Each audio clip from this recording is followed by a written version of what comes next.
Hoy en Vidas Cruzadas recibimos a Aurora Nacarino Bravo. Aurora es licenciada en periodismo y ha realizado 2 másteres universitarios, máster en democracia y gobierno y máster en gobierno y administración pública. Ha colaborado con medios como Letras Libres, El Mundo, El País, El Confidencial o The Objective. Y ha participado en los libros colectivos Anatomía del procés, publicado por Debate, y El porqué de los populismos, publicado por Deusto. Asimismo, fue coordinadora junto a Juan Claudio de Ramón de otro libro colectivo, La España de Abel. Ha sido editora ejecutiva en el Grupo Planeta y fue asesora parlamentaria en las legislaturas 11ª y 12ª y diputada en el Congreso en la 30ª legislatura por el Grupo de Ciudadanos. Con ustedes, Aurora Nacarino. Aurora Nacarino, bienvenida. Muchísimas gracias. Muchas gracias a ti por estar con nosotros. Yo siempre que te leo pienso en 2 cosas. Una, tu especialidad como politóloga y luego tu afición por el Real Madrid. Entiendo que cronológicamente vino antes lo del Real Madrid, ¿no? Sí. Pero tampoco mucho antes, no creas, ¿eh? Pero bueno, sí, el Real Madrid es algo que ha estado conmigo desde pequeña. No sé exactamente muy bien por qué, porque en mi casa eran del Madrid, pero mi padre nunca ha sido una persona muy futbolera. De hecho, yo creo que se ha hecho más futbolero con los años porque 2 de sus hijos, yo y el hermano que va después de mí, somos 4, yo soy la mayor, hemos sido muy futboleros siempre. Entonces, el fútbol es algo que de algún modo se ve en familia, se disfruta en familia y se comparte en familia. Pero él no era de partida muy futbolero, no sé por qué nosotros salimos así, pero desde luego para mí el fútbol es de las cosas importantes, una de las más importantes de la vida, ¿no? Siempre se dice que de las cosas menos importantes es lo más importante. No, yo creo que es una cosa importante. Y siempre lo pienso que cuando sea muy vieja, si tengo la suerte de llegar a serlo, y eche la vista atrás y piense cuáles han sido las cosas que me han dejado huella en la vida, pues una será el Real Madrid, ¿no? Habrá sido ver jugar a Luka Modric o a Karim Benzema, o ver correr la banda a Roberto Carlos o a Marcelo, o ver jugar a Ronaldo o a Cristiano Ronaldo. Eso me lo llevaré. Ignacio Varela nos dijo en este mismo sofá que si él del único que sabía realmente era de fútbol. Y también nos dijo otra cosa que yo comparto, y también soy muy futbolero, que es que en el fútbol las personas que hacemos un esfuerzo en otras esferas de la vida en ser racionales, en el fútbol nos podemos permitir el tribalismo y un punto de irracionalidad también, ¿no? ¿Tú compartes esa decantación emocional en el fútbol que te la permites y no te la permites en otros ámbitos? Sí, es un poco la pacificación de las costumbres, ¿no? Y hay algo en el fútbol que es muy difícil de trasladar a quienes no lo viven así, ¿no? A quienes no lo disfrutan. Siempre que hay algún gran partido, hay algún idiota que va a Twitter a decir: pues yo voy a leer el libro de no sé quién. Y dices, bueno, sí, vas a leerlo, pero de momento estás aquí en Twitter contándolo, ¿no? Es muy difícil de explicar a quien no lo vive, ¿no? El fútbol y por extensión creo que el deporte. Yo recuerdo hace muy poquito cuando anunció Roger Federer su retirada, vimos esa imagen de Nadal y él cogidos de la mano llorando. Y el deporte y el fútbol también tienen eso, ¿no? Eso del compañerismo, la rivalidad, la entrega, el sufrimiento, la victoria, el júbilo, la lealtad. Es una serie de valores que no se me ocurre otro sitio en el que puedan registrarse salvo quizá en la guerra, ¿no? O sea, es algo que solamente vemos, ese tipo de amistad y de rivalidad y de entrega y de sacrificio y de sufrimiento. Solamente lo vemos quizá en las películas de guerra y en el western, ¿no? Que es quizá una modalidad de... Sabater, alguna vez hablando sabes que él es muy aficionado a las carreras de caballos y yo no sé nada de carreras de caballos, y él decía que te guste algo o amar algo es saber mirarlo, ¿no? Y efectivamente hay gente que no sabe mirar el fútbol o que no se ha entrenado o no ha entrenado la mirada, pasa con el cine y pasa con tantas otras cosas. ¿Tú crees que esto es algo que hay que cultivar en la infancia? Lo digo porque, no sé, tú dices que tu padre no era muy futbolero, no sé si crees que el ojo se puede educar en la vida adulta o tú lo relacionas mucho con ser una niña pequeña que está viendo fútbol y por lo tanto se está formando en esa disciplina. Bueno, yo creo que en la vida todo tiene un punto de gusto adquirido, ¿no? Puedes no saber nada de algo y aprender a valorarlo, aprender a entenderlo a base de, dedicarte a ello. Pero para mí el fútbol es una cosa muy, muy espontánea. Es algo que que me salía solo de pequeñita. Yo me iba a jugar al fútbol con los chicos de mi urba y eran todos niños y yo era la única niña, pero para mí nunca me causó ningún malestar ni me hice demasiadas preguntas sobre si eso era normal, por qué no había otras niñas allí. O sea, simplemente éramos un grupo de niños pasándolo bien jugando al fútbol. O jugando las chapas. En verano hacíamos el Tour de Francia. O sea, era muy natural. Además de ser aficionado, tú también has jugado mucho al fútbol, ¿no? Sí, he jugado. De hecho, hasta hace unos meses que me rompí los ligamentos del tobillo precisamente jugando al fútbol. Y no lo he retomado y no sé cómo... mi tobillo ha quedado bastante maltrecho. Porque, bueno, cuando uno es amateur, pues no tiene a su disposición todas esas todo un equipo médico, ¿no? Efectivamente. Yo veo ahora, estoy siguiendo un poco la recuperación de Alexia Putellas, que tuvo una lesión gravísima, como todo el mundo sabe. Y claro, yo veo los ejercicios que hacen, unas cámaras y no sé qué, hiperbáricas y no sé cuántas. Y digo, joder, si yo hubiera... Y ya estaba andando, claro, y corriendo, tratando, lo he visto ayer. Digo, joder. ¿Te emociona el fútbol femenino? ¿Te gusta? Me gusta el fútbol femenino. Yo he jugado, claro, yo juego en un equipo hasta hace unos meses jugaba en un equipo de fútbol femenino. Y además creo que lo tiene todo por ganar. Porque bueno, lleva mucha desventaja con respecto al fútbol masculino, pero los progresos son muy rápidos. Al final, el espectáculo en un deporte tiene que ver con el talento disponible. O sea, el fútbol es un gran espectáculo porque hay millones y millones y millones de chavales jugando al fútbol en las calles y eso es una cantidad de talento disponible para engrosar los mejores equipos del mundo absolutamente abrumador, ¿no? Entonces, eso de algún modo se trasladará rápidamente al fútbol femenino. Cuantas más chicas estén jugando al fútbol desde pequeñas, más talento disponible habrá para engrosar las filas de esos equipos. Y yo creo que en las próximas décadas la evolución técnica y táctica y física del fútbol femenino va a ser espectacular. ¿Crees que llegará a haber una afición asemejable a la que hay en el fútbol masculino? Es decir, a las personas que gritan en los bares, que lloran en las finales. ¿Crees que veremos eso con el fútbol femenino? No lo sé, pero por ejemplo, en Estados Unidos el soccer es un deporte femenino, eminentemente femenino. Pero bastante minoritario. Sí, pero sin embargo se asocia más, digamos, y tiene más seguimiento el de mujeres que el de hombres muchas veces. No lo sé, me imagino que hay particularismos culturales, pero creo que desde luego, hombre, no sé si se asemejará al fútbol, pero que creo que crecerá en afición. Tampoco sé si la hegemonía deportiva o cultural o sociocultural del fútbol será eterna, ¿eh? Ya hay algunos signos de agotamiento para mí, vamos, no puede haber nada más en el mundo que el fútbol, ¿no? Pero parece que las nuevas generaciones no lo ven de este modo. De hecho, hay preocupación en los clubes porque parece que los chavales jóvenes ya pasan del fútbol, no ven los partidos de liga, solamente se sientan delante de la tele a ver un partido si es un gran partido, una final de Champions o algo así.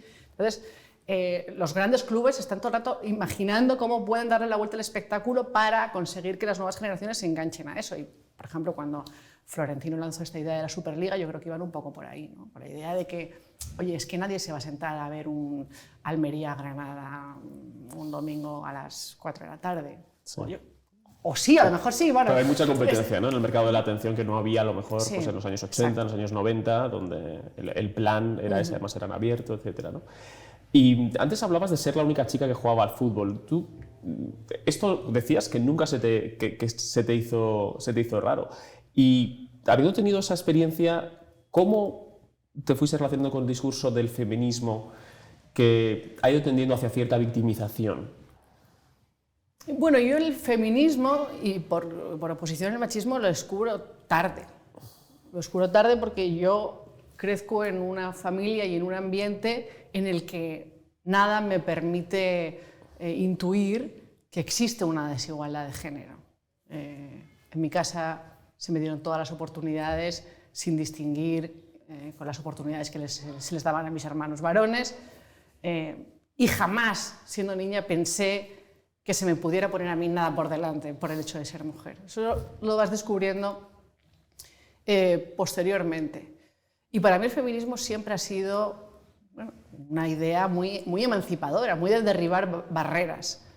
Entonces no me siento muy identificada con el discurso a veces victimista, a veces que nos trata a las mujeres como seres frágiles a los que hay que proteger, ¿no? Y a los que además tratamos de... Yo veo a la forma en la que se le habla muchas veces a las chicas más jóvenes, a las adolescentes, a mi prima pequeña, por ejemplo, y digo, es que lo que tratan no es de que sea una mujer más fuerte, más independiente, más autónoma, más libre, ¿no? Lo que tratan es de que sea una mujer que viva con miedo, que tenga miedo de salir por la noche, que desconfíe de sus compañeros en el instituto, que piense que allí donde hay un hombre hay una amenaza. Y esto me preocupa porque nos hace menos libres. Y tu experiencia entiendo que también es contraria a este relato. Tu experiencia personal, no solamente en tu familia, sino incluso fuera de tu familia, aunque entiendo que habrás encontrado obstáculos. Es decir, que el machismo sí es una realidad, pero no has visto una amenaza en un hombre, no te has identificado con el discurso de la fragilidad, ¿no? Es decir, también biográficamente ves un contraste entre lo que tú has vivido y lo que se predica. A ver, yo sí que creo que existe la desigualdad de género, incluso sí, hoy, sí, por supuesto. Incluso, y que las mujeres afrontan obstáculos que los hombres no se ven obligados a afrontar, y más cuando una mujer quiere ser exitosa profesionalmente y al mismo tiempo quiere tener una familia, ¿no? Esa conciliación sigue siendo una tarea pendiente. Pero jamás he visto en el hombre un enemigo. Yo además desde pequeña, no solamente porque jugara al fútbol, pero en todos mis grupos de amigos estaban presentes las chicas y los chicos mezclados por igual, y esa era una convivencia muy natural y muy normalizada. Entonces nunca he tenido ese problema. Sí, o sea, a eso me refería, ¿no? Que además de una discrepancia, digamos, teórica, ¿no? Hay también tu propio relato a lo mejor o contradecía ese otro relato. Una de las oportunidades que te abrieron es la de estudiar periodismo. Esa fue la carrera que tú estudiaste. Yo siempre lo digo, que si hay una línea de conexión entre muchas entrevistas es que aquí la gente luego reniega de haber estudiado periodismo, ¿no? Las personas. Hablando con Ricky Duda hace unos meses aquí, decía que él preferiría haber estudiado otra cosa. ¿Tú también eres renegadora de la carrera de periodismo? Sí. No, yo estudié periodismo porque no sabía qué estudiar. Y eso es otra cosa que me lleva a otra idea, ¿no? Cómo en la vida les hacemos adoptar decisiones súper trascendentes a personas que no están formadas, a chavales de 17 años que no tienen muy claro lo que quieren hacer en la vida. Y muchas veces esas decisiones son irreversibles o que después, para cambiar de rumbo, exigen un esfuerzo muy grande. Estudié periodismo porque, sin tener muy claro lo que quería hacer en la vida, era algo que intuía que se me iba a dar bien, porque se me daba bien escribir. Mi madre era periodista, incluso mi bisabuelo fue un periodista importante, y simplemente por eso... ¿Quién era tu bisabuelo, perdona? Bueno, mi bisabuelo fue el pionero de la radio en España, ¿no? Esto nunca tengo ocasión de contarlo, pero... Pues venga. Cuando se habla de los orígenes de la radio en España siempre se habla de que Radio Barcelona, de la cadena SER, fue la primera emisora que hubo, pero no es cierto. La primera emisora que hubo se llamaba Radio Ibérica y estaba en Madrid. Y la primera voz que habló por las ondas de la radio en España fue la de mi bisabuelo, que se llamaba Arturo Pérez Camarero. Tenía un seudónimo que era Micrófono. Y yo guardo alguna foto familiar en la que sale, por ejemplo, él cuando se reunió con Marconi. Alguna imagen graciosa. Estamos hablando de los años 20. Sí, finales de los 20, principios de los años 30. Sí. Bueno, entonces te venía, aparte de que se te daba bien la escritura, veías que aquí había cierto linaje, ¿no? A través de tu madre, a través de tu bisabuelo. ¿Y tu experiencia en la carrera fue buena? Mi experiencia en la carrera, claro, éramos todavía de esas promociones que hacíamos licenciatura, es decir, tenías 5 años. Entonces, mi sensación es que a la carrera le sobraban 2 años. Y mi sensación también es que el aprovechamiento que uno obtiene del paso por la universidad depende de uno mismo mucho, no tanto del programa. cuanto de cómo quiera uno complementar lo que aprende en la carrera, lo que se imparte en las asignaturas que quiera hacer, también la forma en la que elige las asignaturas de libre elección, y todo eso es importante. Pero bueno... ¿Ya entonces te gustaba la política, perdona, mucho? Sí, claro. O sea, tenías una orientación muy clara dentro del periodismo, porque periodismo es una carrera donde, por mi experiencia, las personas, no como estudiante de periodismo, sino por la gente que conozco, donde el propio alumnado está muy politizado, por lo general. Bueno, salvo algún sector que supongo que quiere ser periodista deportivo y tal, pero sí es una carrera políticamente activa, ¿no? La gente. Sí. Claro, vamos a ver. Yo no tenía una vocación de periodista. Y de hecho estudié periodismo sin la más mínima intención de ejercerlo, que es peor. Y luego acabé de algún modo haciendo política, brevemente. Y la política, si tú preguntas a la gente que ha estado en política, casi todos te dicen lo mismo, que es como que yo jamás pensé que yo iba a estar en política, vamos, esto fue una cosa que me vino después, yo tenía mi carrera profesional y esto ni me lo planteaba.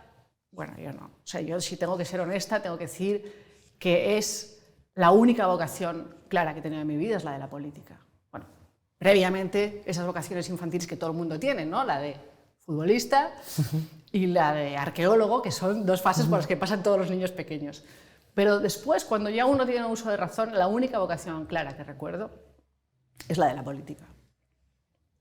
¿Y tenías claro que querías ejercer la política en un partido concreto? Evidentemente, cuando tú estabas estudiando todavía no existía, o bueno, estaban naciendo Ciudadanos en Cataluña, me imagino, ¿no? Cuando tú entras en la carrera o en esa época, ¿no? Sí. Más o menos. Pero ¿tenías una fijación partidista o simplemente era una vocación de servicio público que notabas dentro? Sí, es la idea de trabajar por tu país, de hacer que el país en el que vives sea mejor, que es una idea de partida y expresada a través de, no sé, del entendimiento de alguien que todavía es un niño o que es adolescente, puede ser un poco naif, ¿no? La pretensión de que un país puede cambiarse a mejor. Pero bueno, de algún modo sigo creyendo en esa forma de entender la política. Luego es verdad que yo crecí en una familia politizada, mis padres habían militado en el Partido Socialista, incluso bueno, cuando todavía el Partido Socialista era un partido en la clandestinidad. Y entonces, bueno, sí, digamos, mi socialización política había tenido lugar en el centro izquierda y en el PSOE. Ahora que precisamente se cumplen 40 años de la victoria de Felipe González, tengo en casa una de esas fotografías instantáneas justamente de la fecha de las elecciones, del 82, en la que salen mis padres, algunos de mis tíos y algunos de sus amigos celebrándolo. Tienen una bandera del PSOE con el logo antiguo, además, y una tarta con el puño y la rosa y pone «Viva el cambio». Y me hace mucha gracia, ¿no? Porque creo que es muy ilustrativo también de un país. Es una foto fija que retrata muy bien un país y un tiempo determinados, ¿no? Que es ese momento en el que bueno, la democracia está echando a andar todavía, la transición está terminando. Creo que es un recuerdo bastante entrañable que tengo.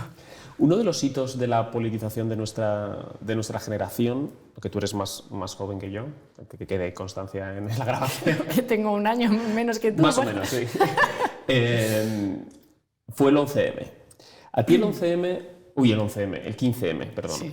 Bueno, el 11M también, pero de otra forma. El 15M de 2011, ¿a ti dónde te pilla y tú cómo lo recibes? Es gracioso porque el 15M a mí me pilla viviendo en Inglaterra. Es el año 2011, ¿verdad? Bien. Yo había terminado la carrera en el año 2010 y me había ido a Inglaterra. Mi madre había muerto en el año 2009.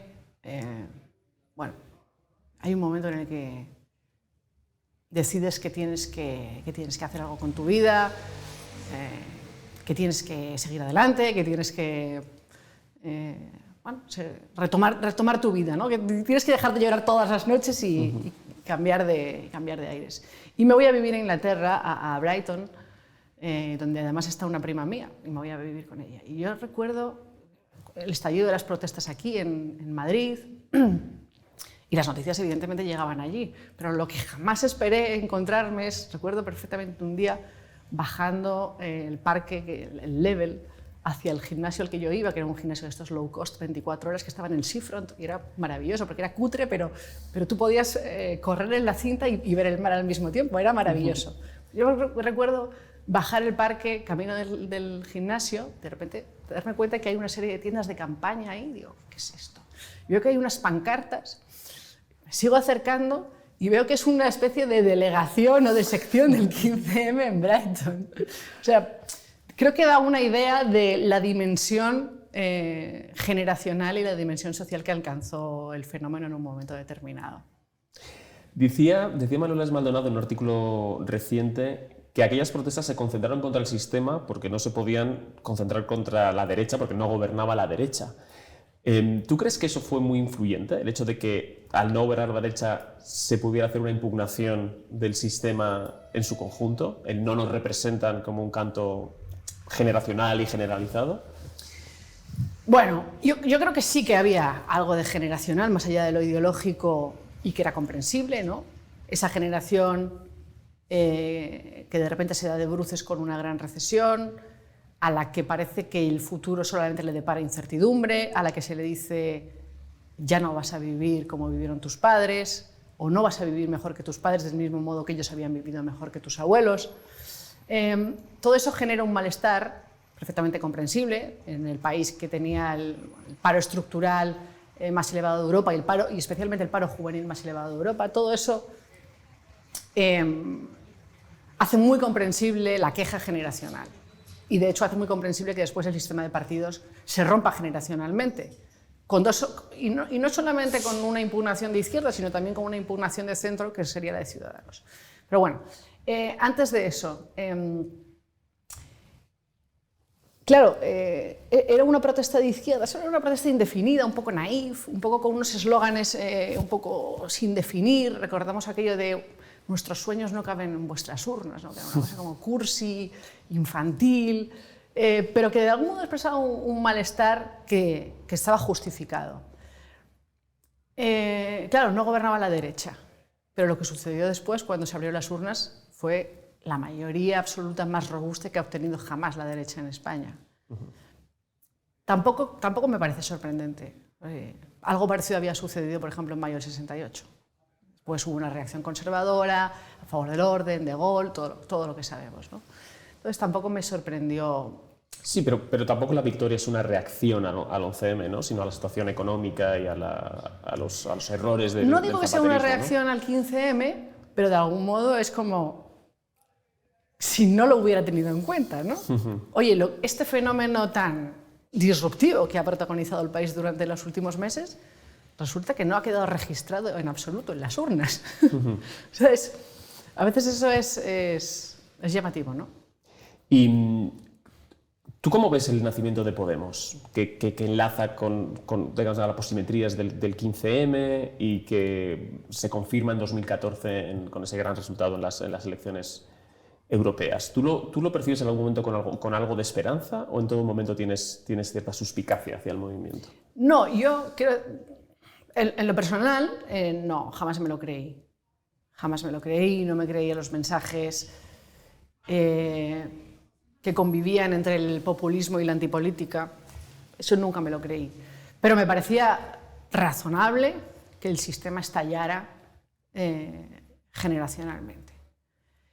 Y eso es, yo creo que lo que hacen los líderes de Podemos es tomar nota de, oye, aquí lo que decíamos antes, ¿no? Ha habido un estallido político y social muy, muy disruptivo y, sin embargo, cuando se han abierto las urnas, esto no ha quedado registrado de ningún modo. Tenemos la mayoría absoluta de la derecha más grande que se ha conocido. Entonces, al final, todo eso que era tan no jerarquizado, tan anárquico, tan asambleario, tan desordenado que veíamos en las plazas, alguien dice, no, mira, esto la única manera de que produzca un cambio real en el país y en la política del país es canalizarlo a través del ordenamiento institucional normal y de los partidos políticos por consiguiente. Y entonces montan esa plataforma que es Podemos. Volviendo a mayo del 68 es un poco lo mismo, ¿no? Al final Daniel Cohn-Bendit acaba haciendo carrera política en el Parlamento Europeo, ¿no? Por los cauces normales de la política. Eso creo que es bueno, porque significa que el sistema es sólido, que las instituciones funcionan y que son capaces de canalizar, bueno, las demandas y los malestares de la sociedad. ¿Y en qué momento tú empiezas a intuir que tu lugar es Ciudadanos? Es decir, el lugar donde esa vocación política que tienes desde joven y esas inquietudes, que ese partido es el partido que te va a representar y al que tú quieres representar, por tu parte, claro. Ciudadanos es... Claro, hablábamos de Podemos, ¿no? Cuando se produce esa quiebra del sistema bipartidista, lo hace con la aparición de dos nuevos partidos y con un claro sesgo generacional. Lo que tienen en común los nuevos partidos es que son jóvenes. Hay otras cosas en las que son muy distintos y se diferencian en muchas cosas, pero son jóvenes. Es decir, hay algo muy evidente, hay una insatisfacción de una nueva generación con la gestión política que han hecho los viejos partidos. Eso está ahí. Entonces, esa quiebra del bipartidismo se produce hacia la izquierda con una propuesta rupturista, que es la de Podemos. Es la propuesta que pretende impugnar, que pretende plantear una enmienda a la totalidad del 78 y aboga incluso por un nuevo proceso constituyente. Esa es la vía rupturista. Frente a eso hay una vía que es la vía reformista, que es la que representa el centro y en la que yo me sentía mucho más representada, ¿no? Es decir, creo que los viejos partidos lo han hecho mal, creo que la izquierda, en cuya tradición yo me sentía, a cuya tradición yo me sentía más cercana, lo había hecho mal en Cataluña especialmente, por esa connivencia con el nacionalismo que creo que ha sido muy, muy perniciosa para el país. Lo había hecho mal porque yo como generación joven sentía que la izquierda, la socialdemocracia clásica, no estaba haciendo nada por los jóvenes, y Ciudadanos representaba esa enmienda, pero que no es rupturista, sino que es reformista al estado de cosas. Y teníamos además la sensación de que España estaba perdiendo muchos trenes. Fíjate, si los teníamos en 2015 y 2016, como tengo esa sensación ahora, ¿no? Tengo en muchos aspectos, creo que España es un país detenido, que España ha dejado de hacer reformas y que España está perdiendo muchos trenes y sobre todo está perdiendo competitividad a una velocidad a la que es que creo que ni siquiera somos conscientes de ello, ¿no? Vivimos de las rentas del 78 y eso es, por un lado está bien que queramos rememorar, celebrar, conmemorar el momento histórico en el que fuimos nuestra mejor versión como país, ¿no? Y pusimos en marcha una democracia, empezamos a alcanzar a los países europeos, ¿no? Que nos sacaban cierta ventaja, pero después nos detuvimos y no hicimos nada durante 40 años. Entonces, yo siempre he reivindicado el impulso reformista y eso fue lo que en algún momento simbolizó para mí Ciudadanos. Y por eso creo que los errores que llevaron a Ciudadanos al borde de la extinción son una oportunidad perdida no solamente para un partido político, sino para un país, ¿no? Ese momento reformista, bueno, yo creo que volverá a haber otro, pero costará recuperarlo y era muy importante que España no dejara pasar esa oportunidad. En la agenda reformista, en los años 2014, 2015, 2016, 2017, y lo digo así con un poquito porque fue el año del proceso, donde empiezan o sea, el año en el que estalla el proceso, había mucha más gente en la agenda reformista, ¿no? Es decir, había un espacio socioliberal muy amplio. Una de las cosas que hizo Podemos fue que revitalizó la politología, entonces de repente había más politólogos en los medios de comunicación y había una gran discusión sobre el país y sobre la gestión, etc., ¿no? Pero ese ánimo regeneracionista parece que había en ese espacio socioliberal, como decía, parece que se rompe en un momento dado. Fundamentalmente, si tuviéramos una fecha, ¿tú dirías que esa fecha es la moción de censura? Sí, sí. Creo que en esa coalición casi informal, diría, reformista, había una generación joven que empezábamos a ocupar puestos de cierta responsabilidad en el entorno de los partidos políticos o en los medios de comunicación o en la academia, ¿no? En las universidades. Y nacía de una vocación y también de una necesidad. Nacía de el convencimiento sincero de que España necesitaba hacer reformas, pero también de la necesidad de las dos partes de esa coalición reformista. Las dos partes de la coalición reformista eran, por un lado, la socialdemocracia.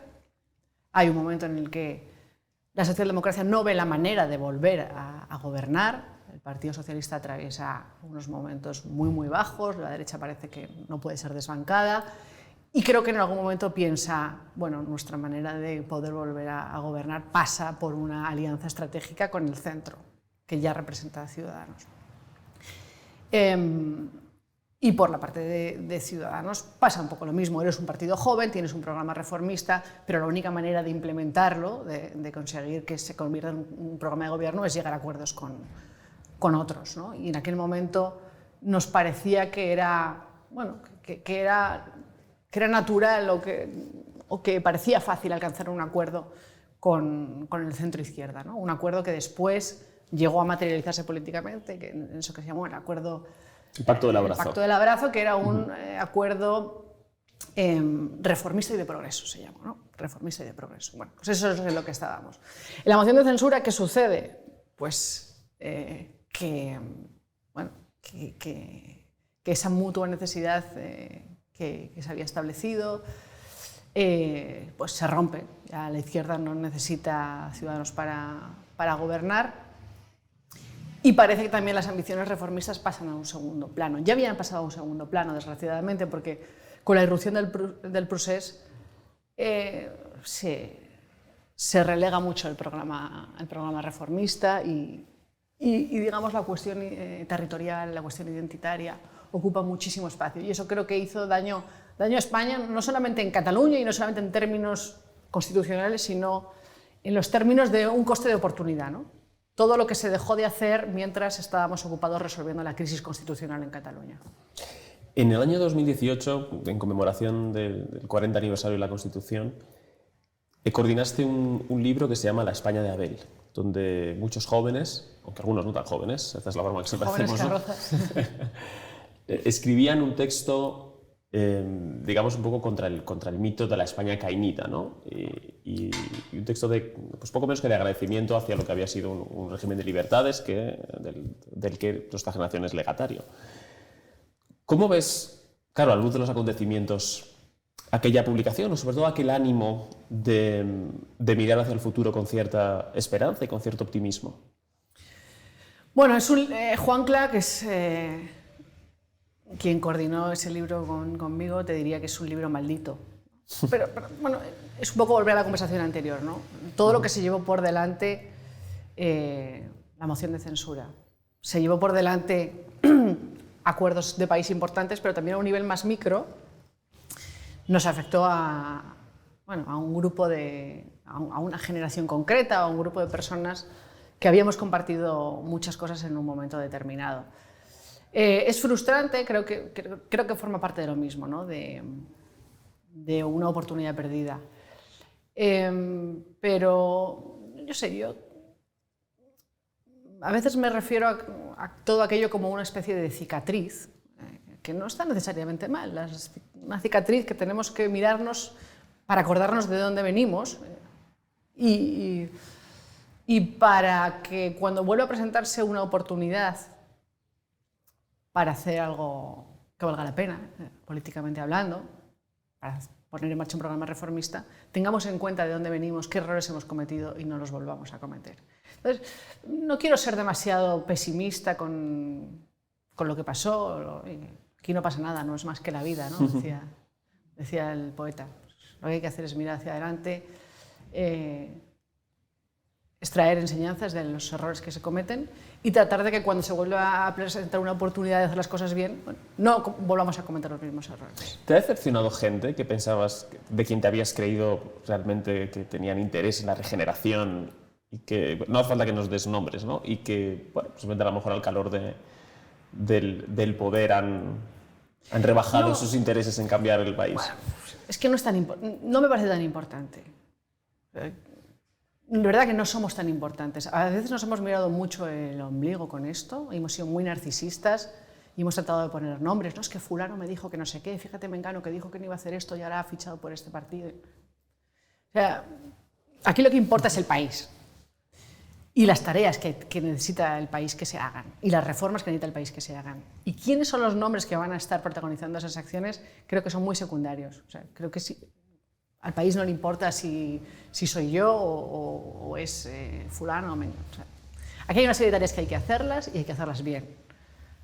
Y eso está muy por encima de las biografías individuales de ninguno de nosotros, de ninguno de los miembros de esa generación. ¿Y a Albert Rivera le reprochas algo? No, yo creo que se equivocó. Yo creo que se equivocó con... Pero bueno, yo creo que uno de los grandes damnificados ha sido él mismo, o sea que tampoco, no creo que haya que meter el dedo en esa herida. Ya digo que sí que me disgusta la sensación de oportunidad perdida. Pero bueno, Albert Rivera fue un político brillante. Cualquier persona que haya tenido una conversación durante 10 minutos con Albert Rivera sobre política se da cuenta de que entendía la política de una manera muy inteligente. Y hizo cosas importantes, hizo cosas valientes. Empieza su carrera política siendo muy, muy joven, partiendo de la nada en Cataluña y consiguiendo que ese partido tan pequeñito, que alcanza 3 escaños en el Parlamento, bueno, acaba siendo incluso una opción de gobierno en España, ¿no? Incluso acaba liderando las encuestas en el año 18. Hizo cosas importantes. Pero también se equivocó. Cuando dices que se equivocó, ¿es por su intento de sustituir al PP o por no haber, digamos, insistido en querer pactar con Pedro Sánchez ese gobierno que nunca fue de los 180 escaños, que a lo mejor no hubiera salido por Pedro Sánchez, tampoco lo sabemos, pero o por las dos cosas, vamos, no lo sé? Sí, yo creo que lo que él no entendió, y no era fácil de entender, es que aunque sus electores no querían que pactara con Sánchez, preferían que pactara con Sánchez a que Sánchez pactara con Podemos. Y eso era una carambola que quizá fue difícil de ver. Y ese fue el error que le costó la carrera política. Bueno, hay gente que le guarda mucho rencor a Rivera, pero el que ha pagado el precio más alto probablemente del error ha sido él. Porque, bueno, no sé, cuando tienes la sensación de ver a alguien que ha nacido para esto, cuando veo a Albert Rivera digo, es que ha nacido para la política, es muy evidente. Hay gente que bueno, puede dedicarse a otras cosas, pero ha nacido para esto. Y cuando lo ves retirado de aquello para lo que tiene el talento y de aquello que constituye su vocación de forma indiscutible, tan joven, con tanto que decir... ¿Pero no ves la posibilidad de que pueda retomar una carrera política? Bueno, no lo sé, eso tendrá que decidirlo él. Cuando se le pregunta... Que sí que se equivocó, pero hay gente en política que ha hecho cosas mucho peores y ha vuelto y ahí está, ¿no? Claro, no, eso es una decisión personal suya, pero es verdad que cuando se le pregunta él dice que no quiere volver. ¿Cómo ves el futuro del partido, de Ciudadanos? Bueno, a mí me cuesta mucho creer que pueda tener continuidad. ¿Y del espacio que ocupa Ciudadanos? ¿Crees que puede haber otro proyecto que ocupe ese lugar? ¿O tú ves una vuelta muy evidente hacia el bipartidismo? No. Yo creo que el sistema de partidos no cristaliza nunca del todo. Creo que volverá a haber una oportunidad para que crezca algo en el centro político. ¿Pero cuándo? Pues no lo sé. No lo sé. También es verdad que dependerá también de que se supone, por ejemplo, el ciclo de la polarización. Nosotros, cuando pensamos en el eje izquierda y derecha y en cómo se distribuyen los votantes a lo largo de ese eje, pues nos imaginamos una campana de Gauss. Es decir, hay la masa más grande de votantes está en torno al centro político, y eso parecería que es una cosa buena para una opción de centro. Pero cuando tienes un escenario de polarización como el que ha vivido España en los últimos años, bueno, pues ese espacio se te vacía. Y eso es lo que le ha pasado también a Ciudadanos. Y luego también es verdad que no es fácil ser un partido de centro. Un partido de centro es como el alambre del funambulista, ¿no? Y luego también el centro es aunque se ha querido proclamar durante años la muerte del eje ideológico, la muerte de la división izquierda-derecha, al final lo que hemos visto, lo que la experiencia nos ha demostrado es que ese eje sigue siendo más importante de lo que pensábamos. Y que para los votantes traspasar esa frontera que supone el centro es difícil. No diré que es un muro, esa frontera, porque siempre hay trasvase de votantes en todas las elecciones entre bloques, que al final decantan mayorías. Ahora parece que las encuestas están viendo que hay un trasvase de votos desde el PSOE hacia el PP, por ejemplo.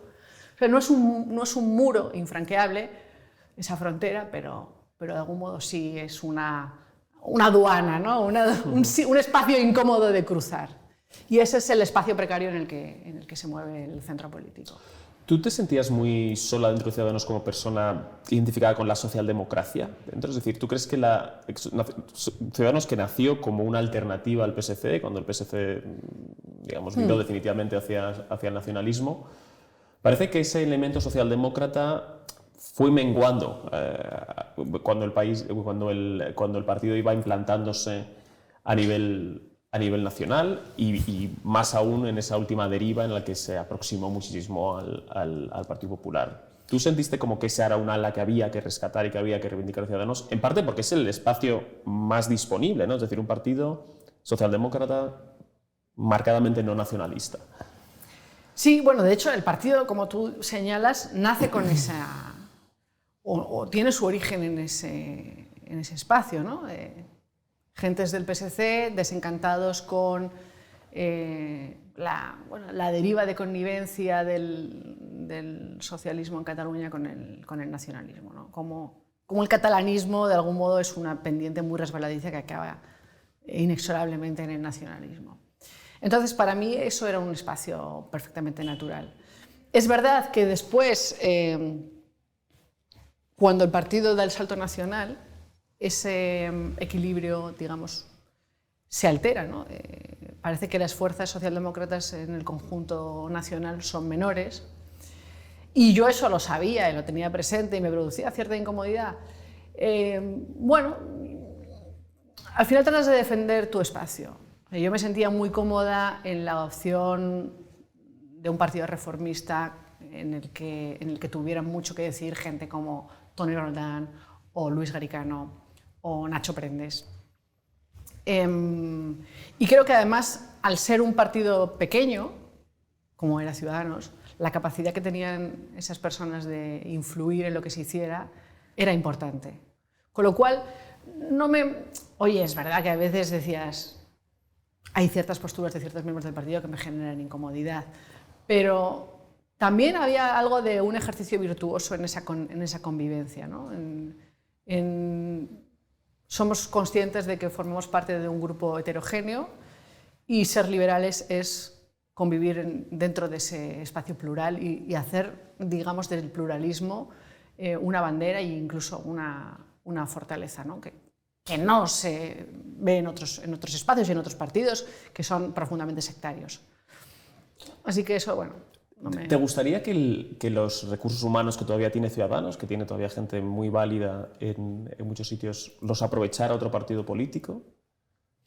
Bueno, yo creo que yo quiero siempre que la gente de talento, la gente inteligente y la gente que quiere trabajar por mi país estén puestos donde puedan contribuir a ello, ¿no? Puede ser en el Parlamento, puede ser en un partido político o no, puede ser en instituciones europeas, puede ser en la universidad, puede ser en otros cargos públicos. Yo, desde luego, quiero que esa gente cuente.